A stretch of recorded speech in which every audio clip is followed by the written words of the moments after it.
គេថាកូនល្អគឺកូនកតញ្ញូកូនកតញ្ញូគឺកូនមិនចយត់កូនមិនចយត់គឺមិនងាយស្លាប់តៃហោងស្រុកមានភ័យអសន្នសង្គ្រាមចម្បាំងរាំងជលគេស្លាប់ព្រួងព្រាតឯងមិនព្រមស្លាប់ទ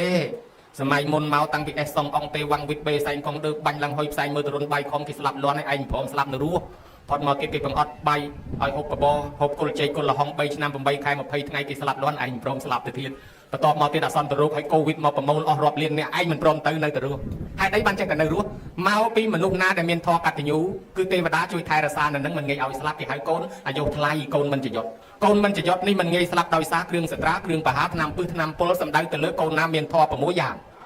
ធម៌6យ៉ាងញោមចាំជួយរាប់អាត្មាហើយទាញដាក់ខ្លួនឯងមើលអញមានអីអត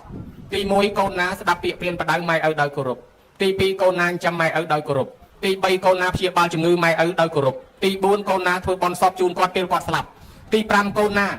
ានឹករលឹកដល់គុណមេត្តាបិតាចេះតែធ្វើបន់ឧទ្ទិសជូនគាត់ជារឿយទោះបីមួយឆ្នាំ2ឆ្នាំក៏ដោយទី6កូនណាកសាងស្ថានធ្នូបតូបបច្ចេកដីធ្វើម៉ងធ្វើទីកន្លែងតម្កល់ភាពមេត្តាបិតាដោយប្រពៃ6យ៉ាងនេះហើយគេហៅកូនមិនចយត់ដល់ទៅរាប់ទៅដូចជាមានទាំងអស់ញោមណាត្រូវទាំងអស់បើអញ្ចឹងបើញោមមានទាំងអស់ចំប្លង់កូនល្អហ្នឹងហើយទេវតាថែអាសាកូនហ្នឹងណាញោមប្រអិនថ្វាយគុំពីលើមករាល់ថ្ងៃគ្រប់ទិសថ្វាយគុំចុះក្រោមនាតល័យទេវបុត្រឆ្ងល់សួរថាព្រះអង្គថ្វាយគុំណាថ្វាយគុំចុះក្រោមថាថ្វាយគុំមនុស្សណាមនុស្សដឹងគុណមេត្តាបិតាគោរពកត់ថ្លៃតកោរៀមច្បងថ្វាយគុំណានោះអញ្ចឹងប្រអិនជាស្ដេចទេវតាថ្វាយគុំយើងអ្នកដឹងគុណម៉ែឪទេវតាតូចតាចនាំគ្នាថ្វាយគុំតាមនិងគោរពថែអាសាយើងទាំងអស់អញ្ចឹងបានពពោធិសត្វព្រះអង្គយើងកើតជាពពោធិសត្វទៅចំនួនជួញប្រែទៅប្រទេសណាស្រុកណាក៏ដោយញោមគេស្លាប់លន់ឯងរស់មករហូតចេះតែរស់គេលិចទុកលិចសពើគេស្លាប់ព្រមព្រៀតឯងរស់រៀនមានជីវិតមកជួបម៉ែកើតជាមហាជំនួសគេលិចសពើស្លាប់ក៏មានទេវតាជួយយកមកលើគោកឲ្យតលបានកើតជាសវណ្ណសាមគេបាញ់ព្រួញត្រូវឲ្យប្រងនឹងស្លាប់ចេញទេវតាមកជួយឲ្យរស់មកវិញកុំឲ្យស្លាប់កើតជារតនបញ្ជូតយៈចាប់យកទៅស៊ីទេវតាប្រអិនចេញទៅជួយរំដោះឲ្យរស់ត្រឡប់មកវិញបានព្រះអង្គថាដែលទេវតាជួយនេះដោយសារអីដោយសារព្រះអង្គជាអ្នករស់ស៊ីចាំម៉ែឪទេវតាតាមថែអាសានៅនឹងមិនឲ្យស្លាប់បានប្រពុតត្រាស់ដឹងឡើងលោកសំដែងថាយោមេតរាំងពេតរាំងវាមកចោលថាមានអបោសតិទេវពេណាំងតិកេចន្តិមេតាបេតិប្រាំងរាំងកូនដែលមានធម៌កតញ្ញូនេះទៅប្រទេសណាស្រុកណាទីកន្លែងណាទេវតានៅគ្រប់ទីកន្លែងនោះតាមបីបាច់តាមថែរក្សាការពារកូននឹងណាយោណ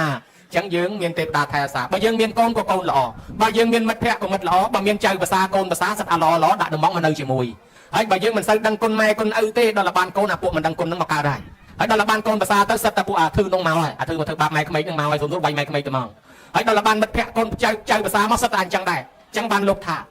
ទេវតារមមង្គលមិនឃើញអស់12ឆ្នាំព្រះអង្គរកឃើញមង្គលមាន38ប្រការព្រះអង្គរកឃើញមង្គលទី11លោកថាមេត្តាពិតុឧបឋានណាងអេតាមៀងកលមុតតំងណាទំនុកបំរុងមេត្តាបិតានៅនោះឯងមង្គលដល់ដ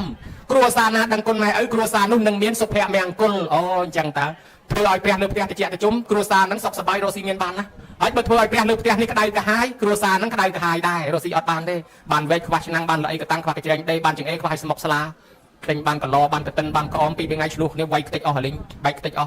់ហើយដល់2ថ្ងៃត្រូវគ្នាវិញទៅទិញមកទៀតបានកឡបានពីង4ថ្ងៃឆ្លោះគ្នាវាយបោកខ្ទេចអស់ពីថ្ងៃទៀតត្រូវគ្នាទិញក្អមមកទៀត4ថ្ងៃឆ្លោះគ្នាបោកក្អមទៀតឃើញតែឆ្លោះគ្នាកាន់តែញ៉ាំកូនកាន់តែច្រើនអាលុយក៏រំបានទៅទៀតយូរកាន់តែពិបាកដូចជាគ្រួសារមិនសូវសប្បាយអាហ្នឹងឲ្យធ្វើឲ្យព្រះនៅលើផ្ទះក្តៅក្រហាយណាជាព្រះលើផ្ទះស្រីម្នាក់យកចេកទៅថ្វាយព្រ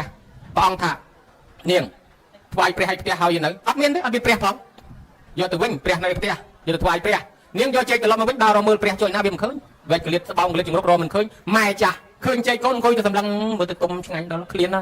ចង់បាននឹងគេយកទៅណាគេយកចុះយកឡើងតាមសម្លឹងតែចេកនឹងចុះឡើងបាក់កធ្លាក់ខ្ពាកមួយម៉ែនឹកអព្រឹត្តអានឹងតំណងបានអញហើយនៅស្ងៀមជាងទន្លេហាមាត់សុំគេលោកបានហើយកូនអានឹងឯងម៉ែហើយអានឹងវាធ្លាក់ឲ្យម៉ែឯងយកទៅណាបានមួយបកខ្វប់ដាក់ផ្លប់អញថាបានអញបានមែនឆ្ងាញ់ផ្អែមតិចពេញមាត់